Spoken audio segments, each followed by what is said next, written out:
Media waves TV तो खबरां दा लेखा जोखा प्रोग्राम दे विच आप सब दा स्वागत है जी आया no. Khabran Da Lekha Jokha, October 17, 2024 has been sponsored by Hanif Litigation. Any criminal or regulatory law matters, contact lawyer Shahid Hanif at Hanif Litigation, 604-626-3144. Former Olympic snowboarder among two Canadians facing charges in homicides, transnational drug trafficking. The FBI has charged two Canadians, including a former Olympic snowboarder, in connection with an alleged drug trafficking operation that shipped hundreds of kilograms of cocaine from Colombia through Mexico, the United States, and Canada. The U.S. Department of Justice says Ryan Wedding, who competed from Canada at the 2002 Winter Olympics in Salt Lake City, and Andrew Clark are also responsible for alleged directing the murders of 4 people in Ontario. The U.S. Department of Justice says Ryan Wedding, who competed for Canada at the 2002 Winter Olympics in Salt Lake City, and Andrew Clark are also responsible for allegedly directing the murders of 4 people in Ontario. Mexican law enforcement officials arrested Clark on October 8 while Wedding is considered a fugitive. Wedding also, aliases include El Jefe, Giant, and Public Enemy, is facing 4 felony drug charges as well as 3 counts of murder and 1 count of attempted murder. The FBI is offering a reward of up to $50,000 for any information leading to his arrest. Clark, who was known as the Dictator, is also charged with the same drug felonies as Wedding plus an additional count of murder. As alleged in the indictment, an Olympic athlete turned drug lord is now charged with leading a transnational organized crime group that engaged in cocaine trafficking and murder, including of innocent civilians, said United States Attorney Martin Estrada. He chose to become a major drug trafficker and he chose to become a killer. Wedding and Clark are among 16 defendants, including 10 Canadians, who are alleged to have shipped bulk quantities of cocaine across North America through a Canada-based drug transportation network run by Hardeep Ratte, 45, and Gurpreet Singh, 30, both of Ontario, using long-haul semi-trucks from approximately January 2024 to August 2024. The indictment also alleges that Wedding and Clark directed the November 20, 2023 murder of a couple in Kaldon, Ontario, who were visiting Canada from India in retaliation for a stolen drug shipment that passed through Southern California. Another member of that family survived the shooting but was left with serious physical injuries. This was a case of mistaken identity, said Estrada. They were killed in cold blood in front of their daughter, who was also shot 13 times. Wedding and Clark allegedly also ordered the murder of another victim on May 18, 2024 over a drug debt. But the indictment does not say where that crime took place.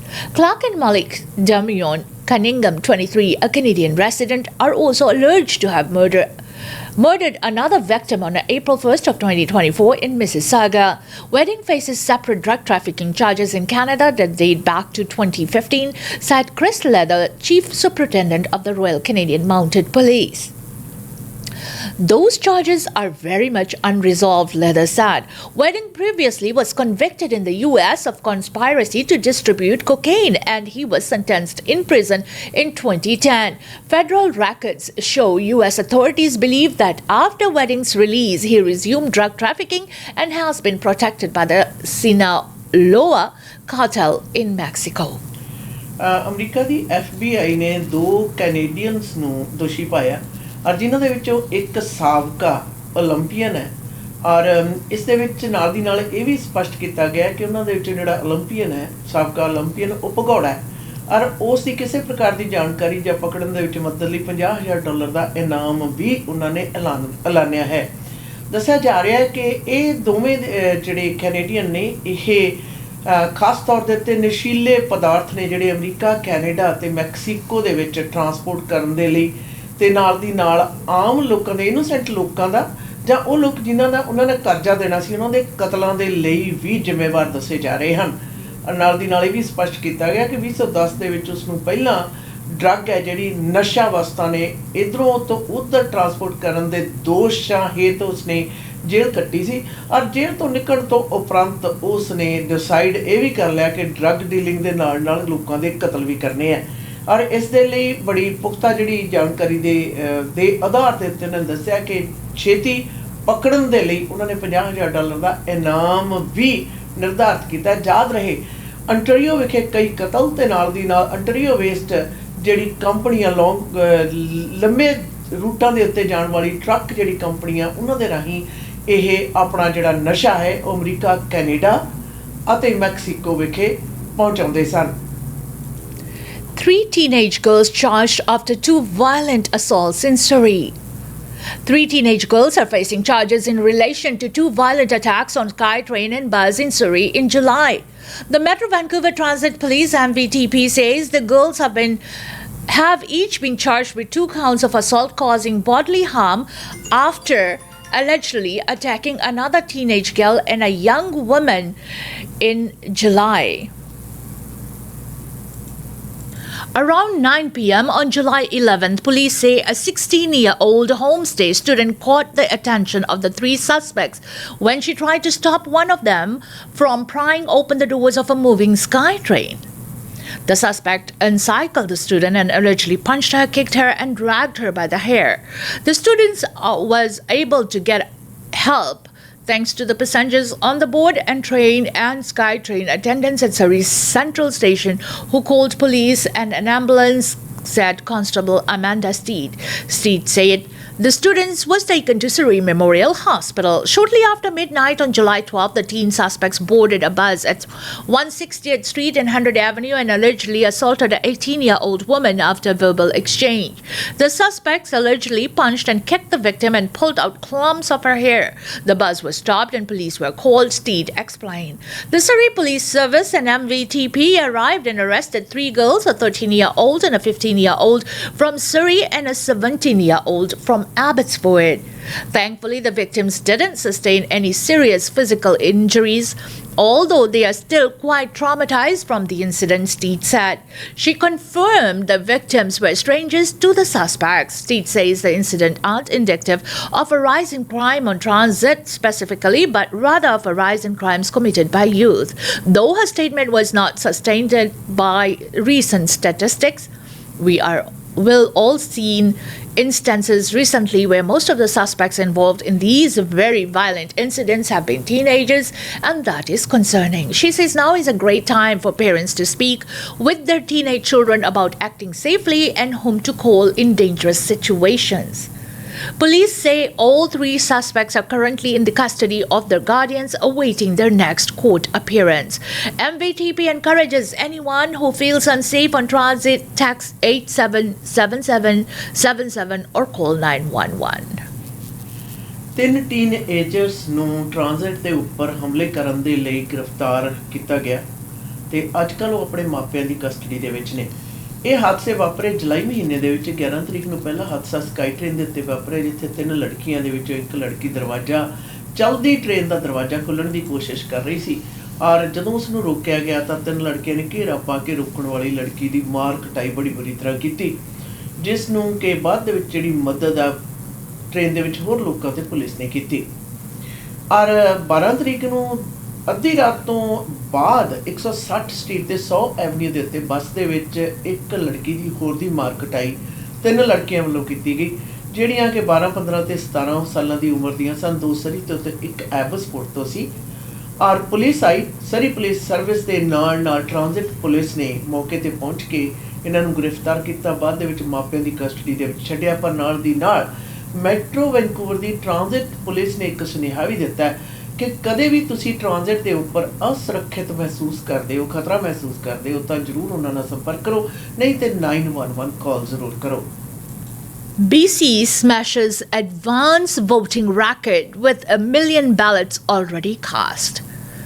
Elections BC says a record number of British Columbians have already cast their ballots in advance voting before Saturday's provincial election.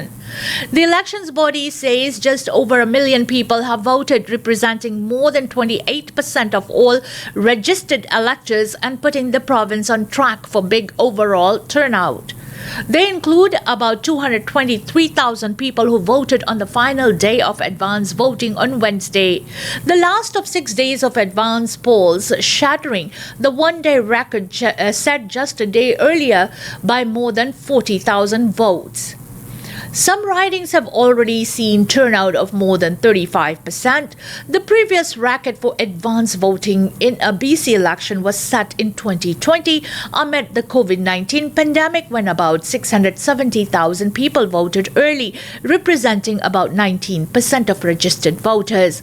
Total turnout in the 2020 election was 54%, down from about 61% in 2017. The final election date is October 19th. BC ਦੀ ਚੋਣਾਂ ਦੇ ਵਿੱਚ advance polling ਦੇ ਵਿੱਚ record ਸਥਾਪਿਤ ਹੋ ਗਏ ਨੇ ਔਰ ਐਡਵਾਂਸ ਪੋਲਿੰਗ ਦੇ ਵਿੱਚ 1 ਮਿਲੀਅਨ ਤੋਂ ਉੱਪਰ BC ਨਿਵਾਸੀਆਂ ਨੇ ਆਪਣੀਆਂ ਜਿਹੜੀਆਂ ਵੋਟਾਂ ਨੇ ਉਹ ਪਾ ਦਿੱਤੀਆਂ ਨੇ, ਜਿਹੜਾ ਕਿ ਵੱਡੀ ਪੱਧਰ ਦੇ ਉੱਤੇ ਇਹ ਵਾਧਾ ਹੈ। ਸਭ ਤੋਂ ਜ਼ਿਆਦਾ ਜਿਹੜੀ ਵੋਟ ਸਵਾ 2 ਲੱਖ ਦੇ ਕਰੀਬ ਜਿਹੜੀ ਪਈ ਹੈ ਉਹ ਅਖੀਰਲੇ ਦਿਨ ਪਈ ਹੈ। ਔਰ ਇਸ ਦੇ ਨਾਲ ਇਸ ਤੋਂ ਪਹਿਲਾਂ ਜਿਹੜੀ ਐਡਵਾਂਸ ਪੋਲਿੰਗ ਦੇ ਵਿੱਚ ਜ਼ਿਆਦਾ ਗਿਣਤੀ ਦੀਆਂ ਵੋਟਾਂ ਪਈਆਂ ਸਨ ਉਹ ਕੋਵਿਡ ਦੇ ਟਾਈਮ ਦੇ ਵਿੱਚ ਪਈਆਂ ਸਨ।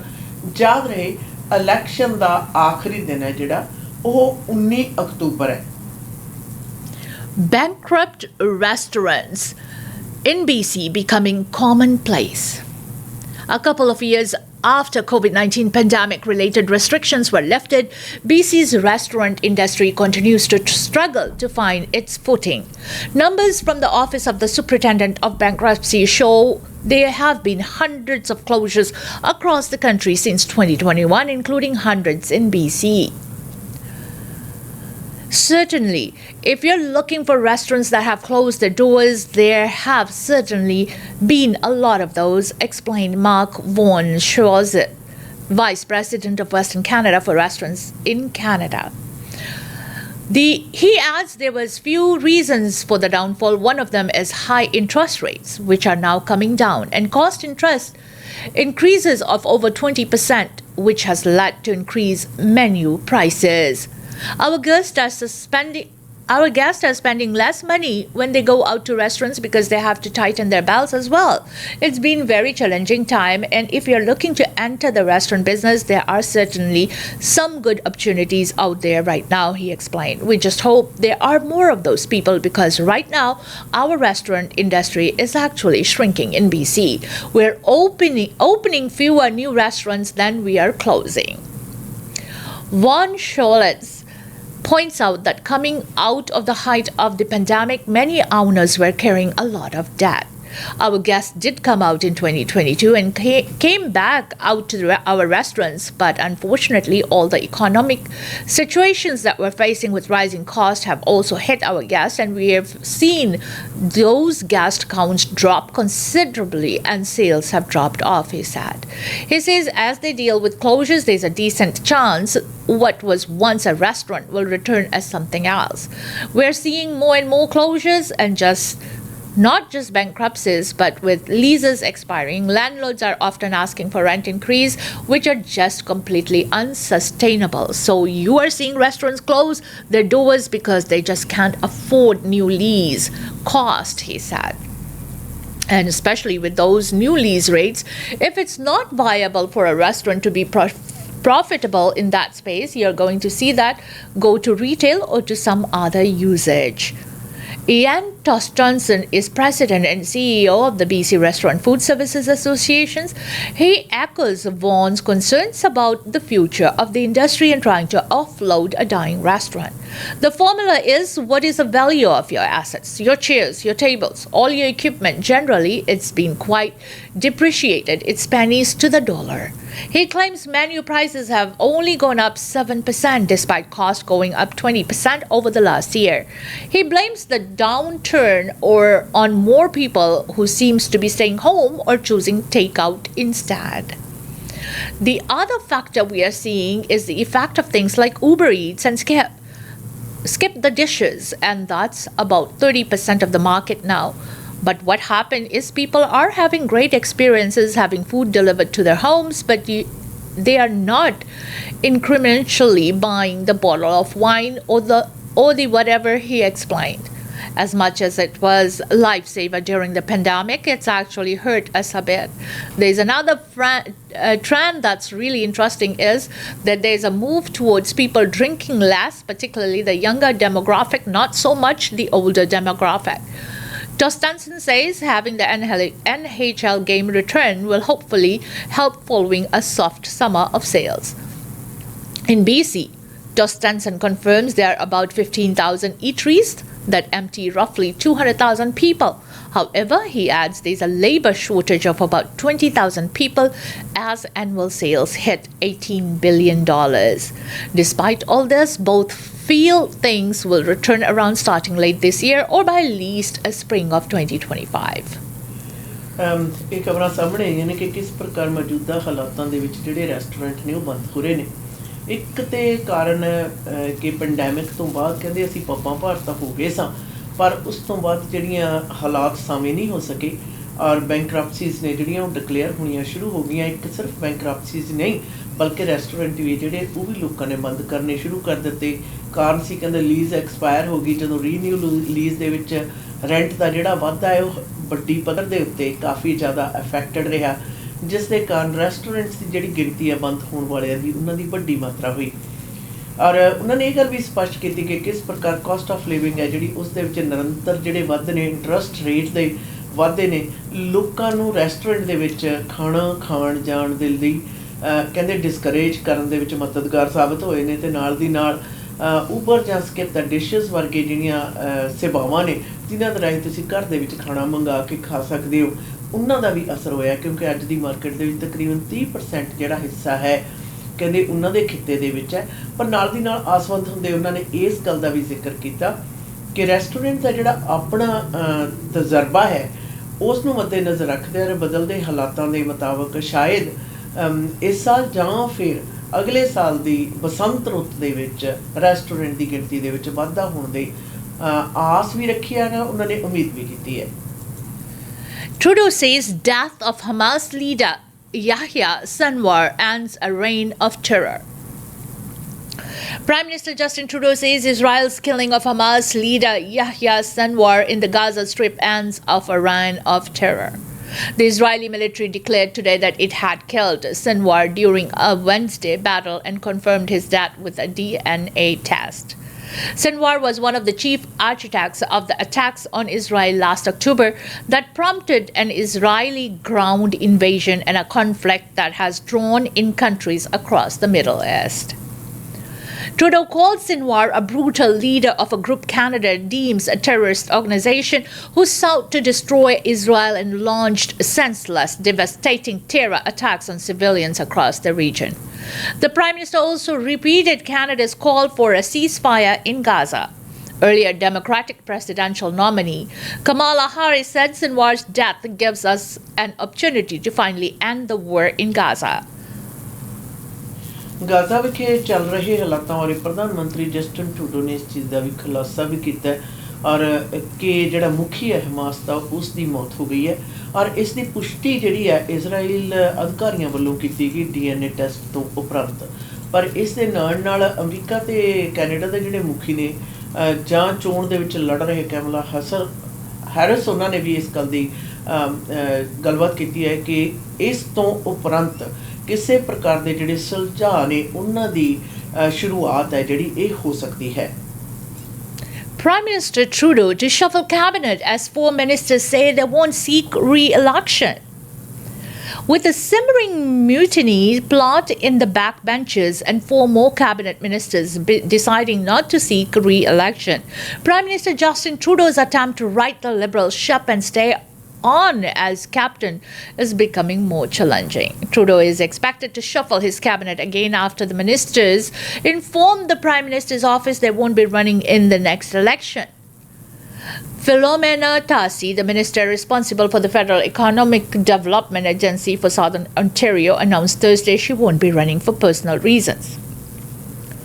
Sports Minister Carla Caltrow also issued a statement that she won't be seeking re-election.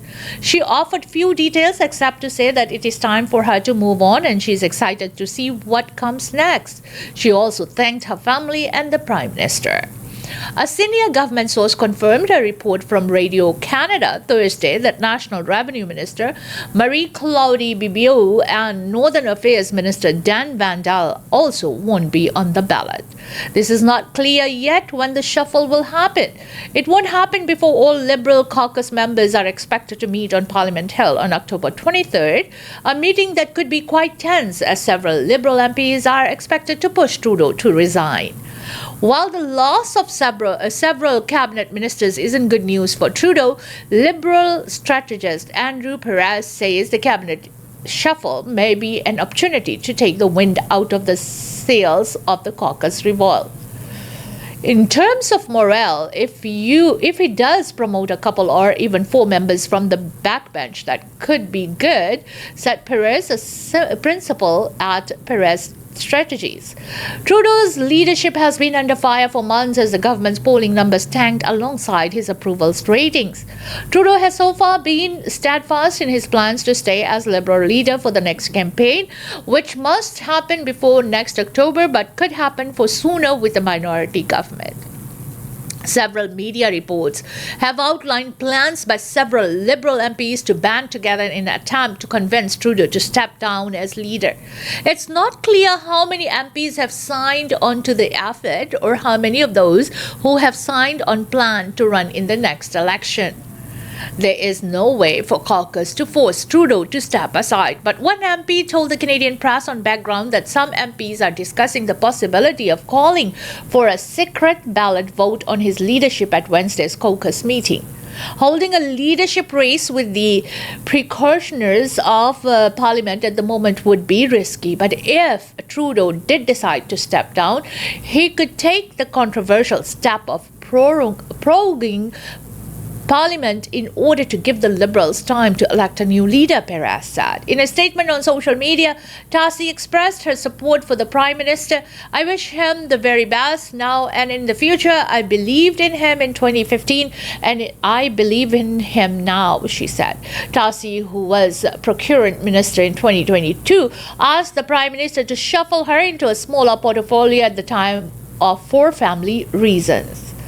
Since then, Trudeau has held 3 shuffles, including a major shake-up in the summer of 2023, and so 7 ministers leave the cabinet table. Most of the ministers who were dropped in the shuffle had announced they wouldn't run again, with the exception of then Public Safety Minister Marco Mendicino and Justice Minister David Lametti. Lametti resigned his seat months later, and the NDP won it from the Liberals in the following by-election. Former Labour Minister Seamus O'Regan resigned from cabinet in July for family reasons, and former Transport Minister Pablo Rodriguez has left last month to seek the Quebec Liberal leadership. ਪ੍ਰਧਾਨ ਮੰਤਰੀ Justin Trudeau ਦੀ ਜਿਹੜੀ cabinet ਹੈ ਉਸ ਦੇ ਵਿੱਚ shuffle ਹੋ ਸਕਦੀ ਹੈ ਔਰ ਇਸ ਦੀ ਕਿਆਸ ਕੋਈ ਕੀਤੀ ਜਾ ਰਹੀ ਹੈ ਕਿਉਂਕਿ 4 ਮਿਨਿਸਟਰਸ ਨੇ ਜਿਹੜੇ ਉਹਨਾਂ ਦੇ ਕੈਬਨਿਟ ਨੇ ਉਹਨਾਂ ਨੇ ਐਲਾਨਨਾਮੇ ਕਰ ਦਿੱਤੇ ਨੇ ਕਿ ਆਉਣ ਵਾਲੀ ਇਲੈਕਸ਼ਨ ਦੇ ਵਿੱਚ ਨਹੀਂ ਭਾਗ ਲੈਣਗੇ। ਉਹਨਾਂ ਨੇ ਆਪੋ ਆਪਣੇ ਕਾਰਨ ਦੱਸੇ ਨੇ ਪਰ ਯਾਦ ਰਹੇ ਕਿ ਬੁੱਧਵਾਰ ਨੂੰ 23 ਤਰੀਕ ਨੂੰ ਅਜੇ ਕਾਕਸ ਦੀ ਮੀਟਿੰਗ ਹੋਣੀ ਆ। ਉਸ ਤੋਂ ਪਹਿਲਾਂ ਕਿਸੇ ਵੀ ਪ੍ਰਕਾਰ ਦੀ ਜਿਹੜੀ ਸ਼ਫਲ ਸੰਭਵ ਨਹੀਂ। ਸਰਦੀ ਦੀ ਗਰਮੀ ਦੀ ਰੁੱਤ ਦੇ ਵਿੱਚ ਵੀ 2023 ਦੇ ਵਿੱਚ ਵੀ ਉਹਨਾਂ ਨੇ ਵੱਡੀ ਸ਼ਫਲ ਕੀਤੀ ਸੀ ਔਰ ਨਾਲ ਦੀ ਨਾਲ ਮਾਰਾਂ ਦਾ ਇਹ ਵੀ ਕਹਿਣਾ ਕਿ ਇਸ ਪ੍ਰਕਾਰ ਦੇ ਹਾਲਾਤਾਂ ਦੇ ਵਿੱਚ ਇਸ ਤਰ੍ਹਾਂ ਦੀ ਜਿਹੜੀ ਸ਼ਫਲ ਹੈ ਜਿਹੜੀ ਬੈਕ ਬੈਂਚਰਸ ਨੂੰ ਪ੍ਰੋਤਸਾਹਿਤ ਕਰਨ ਦੇ ਵਿੱਚ ਵੀ ਸਹਾਈ ਹੋ ਸਕਦੀ ਹੈ। Canada-India tensions spark trouble concerns among members of the Indian diaspora. As tensions escalate between India and Canada, some in the Indian diaspora says they are concerned about how the situation might affect travel between the two countries. The federal government expelled 6 Indian diplomats on Monday after the RCMP said it had credible evidence that Indian agents played a role in violent crimes on Canadian soil, including extortion and murder of Canadian citizens. India insists it has not been given evidence of the government involvement in crimes in Canada, and it has ordered 6 Canadian diplomats to leave. Fazle Baki, president of the South Asian Centre of Windsor in southwestern Ontario, says many community members he's spoken to, particularly families and students, have expressed concern about their ability to travel between India and Canada if the conflict escalates to visa suspensions. In September last year, India temporarily suspended visa services for Canadian citizens after Canada said there were credible allegations of Indian government in the killing of Sikh temple leader Hardeep Singh Nijjar in British Columbia. Baki says many members of his community feel on edge because of the tense diplomatic relationship and its latest developments, and they hope to have clarity soon or whether it could impact securing and processing visas. They are tense, they're concerned, they're frustrated with the lack of information and they're looking for guidance, he said.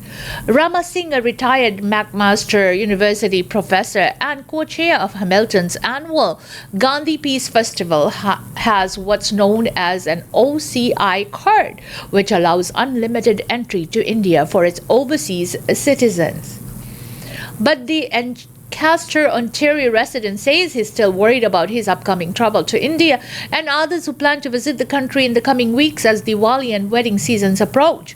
I'm concerned that I have bought tickets and I would like to know soon which way things are moving, he said. This week's expulsion of Indian diplomats from Canada comes after more than a year of rising tensions between the two countries, which came to a head after Nijjar's murder in June 2023.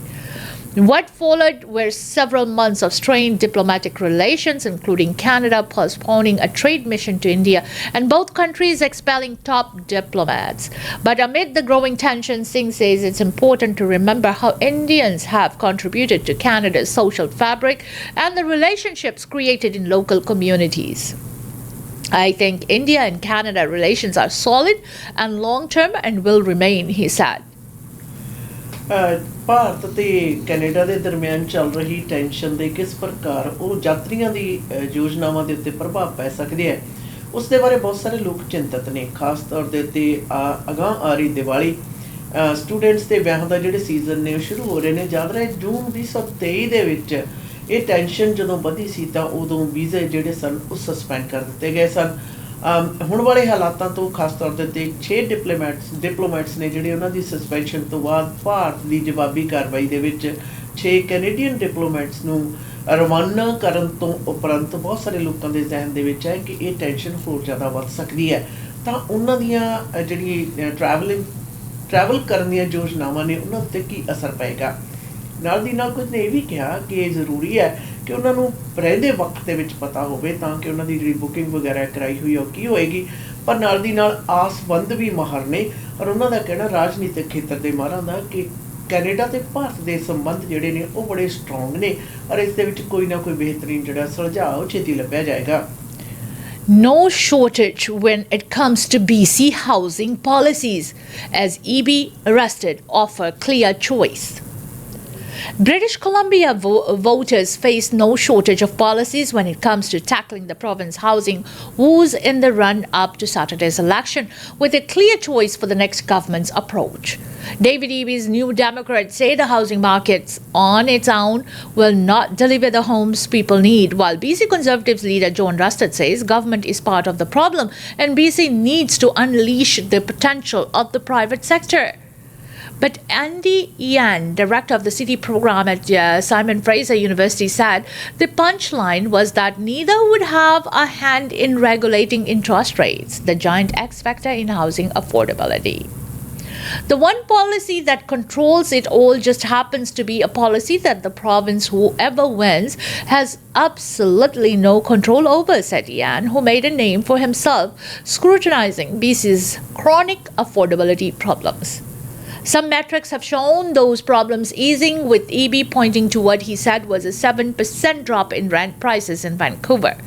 But Statistics Canada says 2021 census data shows that 25.5% of the BC household were paying at least 30% of their income on shelter costs, the worst for any province or territory. Yan said government had access to few levers aimed at boosting housing affordability and EB has been pulling several. Yet a host of other factors are at play. Rates in particular, Yan said, this is what makes housing so frustrating right now. It takes time, it takes decades through which solutions and policies play out, Yan said. Rested, meanwhile, is running on a deregulation platform. He had pledged to scrap key NDP housing initiatives, including the speculation and vacancy tax, restrictions on short-term rentals, and legislation aimed at boosting small-scale density in single-family neighborhoods. Green leader Sonia Fratsnow, meanwhile, says commodification of housing by large investors is a major factor driving up cost, and her party would prioritize people most vulnerable in the housing market. Yan said it was too soon to fully assess the impact of the NDP government's housing measures, but there was a risk housing challenges could get worse if certain safeguards were removed, such as policies that preserve existing rental homes. If interest rates were to drop, spurring a surge of redevelopment, Yan said the new homes with higher rents could wipe the older, cheaper units off the map. There is this element of change and redevelopment that needs occur as a city grows, yet the loss of that stock is part of the ongoing challenges, Yan said. Given the external forces buffering the housing market, Yan said the question before voters this month was more about narrative than numbers. Why do you believe we'll deliver better tomorrow? Yan said the market has limits and governments play an important role in providing safeguards for those most vulnerable. The market won't by itself deal with their housing needs, Yan said, especially given that he described a BC's 30-year deficit of non-marketing housing. Craig Jones, Associate Director of the Housing Research Collaborative at the University of British Columbia, echoed Yan, saying people are in housing distress and in urgent need of help in the form of social or non-marketing housing. The amount of housing that's going to take through straight up supply to arrive at affordability, it's more than the system can actually produce, he said. Among the three leaders, Yan said it was Fratsnow who had focused on the role of the financialization of housing or large investors using housing not for profit. It really squeezes renters, he said, of the trend. It captures those units that would ordinarily become affordable and moves them into the investment product. The Greens platform includes a pledge to advocate for federal legislation banning the sale of residential units to real estate investment trusts known as REITs. The party has also proposed increasing school tax portion of property taxes of homes worth $3 million or more, while committing $1.5 billion to build 26,000 non-market units each year. EB's NDP government has enacted a suite of policies aimed at speeding up the development and availability of middle-class housing and affordable rentals. They include the Rental Protection Fund, which Jones described as a cutting-edge policy. The $500 million fund enables non-profit organizations to purchase and manage existing rental buildings with the goal of preserving their affordability. Another flagship NDP housing initiative dubbed at BC Bills uses $2 billion in government finance to go offer low-interest loans for the development of rental buildings on low cost, underutilized land. Under the program, operators must offer at least 20% of their units at 20% below the market value. Ravi Kalo, the NDP candidate for Delta North, who serves AB's housing minister, said BC Bills was designed to navigate huge headwinds in housing development, including high interest rates, global inflation, and the cost of land. Boosting supply is one piece of the larger housing puzzle, Kalo said in an interview before the start of the election campaign. We also need governments to invest and come up with innovative programs to be able to get more affordability than the market can deliver, he said. The NDP is also pledging to help more middle-class first-time buyers into the housing market with a plan to finance 40% of the price on certain projects with the money repayable to a loan carrying an interest rate of 1.5%. The government's contribution would have to be repaid upon resale plus 40% of any increase in value. BC ਦੇ ਵਿੱਚ ਚੋਣਾਂ ਤੋਂ ਪਹਿਲਾਂ ਜੀ ਖਾਸ ਤੌਰ ਦੇ ਉੱਤੇ ਘਰਾਂ ਦੀ ਹਾਊਸਿੰਗ ਅਫੋਰਡੇਬਿਲਟੀ ਦੇ ਸੰਬੰਧ ਦੇ ਵਿੱਚ ਤਿੰਨੇ ਪਾਰਟੀਆਂ ਜਿਹੜੀਆਂ ਨੇ ਉਹ ਕਾਫੀ ਜ਼ਿਆਦਾ ਮੁੱਦਾ ਉਠਾ ਰਹੀਆਂ ਨੇ ਤੇ ਐਨਡੀਪੀ ਪਾਰਟੀ ਦੀ ਹੁਣ ਤੱਕ ਦੀ ਦਰਸਾਈ ਹੋਈ ਜਿਹੜੀਆਂ ਪਾਲਿਸੀਆਂ ਨੇ ਜਿਨ੍ਹਾਂ ਦੇ ਵਿੱਚ ਰੈਂਟ ਯੂਨਿਟ ਨੇ ਜਿਹੜੀਆਂ ਉਹਨਾਂ ਦੇ ਵਿੱਚ ਵਾਧਾ ਕਰਨ ਦੀਆਂ ਕੋਸ਼ਿਸ਼ਾਂ ਤੇ ਬਾਕੀ ਸਰਕਾਰ ਵੱਲੋਂ ਖਾਸ ਤੌਰ ਦੇ ਉੱਤੇ BC ਸਰਕਾਰ ਵੱਲੋਂ 40% ਦੀ ਹਿੱਸੇਦਾਰੀ ਹੈ ਜਿਹੜੀ ਉਹ ਭਾਵੇਂ ਉਹਨਾਂ ਨੇ ਸੁਲਝਾਈ ਹੈ ਪਰ BC ਕੰਜ਼ਰਵੇਟਿਵ ਪਾਰਟੀ ਦੇ ਮੁਖੀ ਦਾ ਪਾਲਿਸੀਜ਼ ਦੇ ਵਿੱਚ ਤਬਦੀਲੀਆਂ ਨੇ ਜਿਹੜੀਆਂ ਉਹ ਲਿਆਉਣੀਆਂ ਤੇ ਬੇਲੋੜੀਆਂ ਜਿਹੜੀਆਂ ਬੰਦਸ਼ਾਂ ਨੇ ਉਹਨਾਂ ਨੂੰ ਹਟਾਉਣ ਦੀ ਗੱਲਬਾਤ ਕਹੀ ਹੈ ਤੇ ਨਾਲ ਦੀ ਨਾਲ ਗ੍ਰੀਨ ਪਾਰਟੀ ਦੇ ਮੁਖੀ ਨੇ ਵੀ ਇਸ ਗੱਲ ਦੇ ਉੱਤੇ ਜ਼ਿਕਰ ਕੀਤਾ ਕਿ ਕਿਉਂ ਨਾ ਇਸ ਹਾਊਸਿੰਗ ਅਫੋਰਡੇਬਿਲਟੀ ਹੈ ਜਿਹੜੀ ਆਰਥਿਕਤਾ ਦੇ ਨਾਲ ਜੁੜੀ ਹੋਈ ਆ ਆਰਥਿਕ ਮਸਲਿਆਂ ਦੇ ਵਿੱਚ ਲੋਕੀ ਆਰਥਿਕ ਤੰਗੀਆਂ ਦੇ ਵਿੱਚੋਂ ਨਿਕਲ ਰਹੇ ਆ ਅਗਰ ਉਹਦੇ ਸੁਲਝਾਅ ਨਹੀਂ ਹੁੰਦੇ ਤਾਂ ਜਿਹੜੇ ਘਰ ਦੇ ਉੱਤੇ ਜਿਹੜਾ ਸਿਰ ਦੇ ਉੱਤੇ ਛੱਤ ਹੈ ਬਹਾਲੀ ਹੈ ਉਹ ਬਹੁਤ ਜ਼ਿਆਦਾ ਮੁਸ਼ਕਿਲ ਹੈ। ਯਾਦ ਰਹੇ BC ਦੇ ਵਿੱਚ ਖਾਸ ਤੌਰ ਦੇ ਉੱਤੇ ਪੂਰੀ ਦੀ ਪੂਰੀ ਇਨਕਮ ਦੇ ਵਿੱਚੋਂ ਕਹਿੰਦੇ 30% ਤੋਂ ਉੱਪਰ ਦਾ ਹਿੱਸਾ ਹੈ ਜਿਹੜਾ ਸਿਰਫ ਸਿਰ ਦੇ ਉੱਤੇ ਛੱਤ ਕਾਇਮ ਰੱਖਣ ਦੇ ਲਈ ਲੋਕਾਂ ਨੂੰ ਵਰਤਣਾ ਪੈਂਦਾ है। इसी के साथ हमें दीजिएगा इजाजत। खबरों दा लेखा जोखा प्रोग्राम से until next time, goodbye and be safe।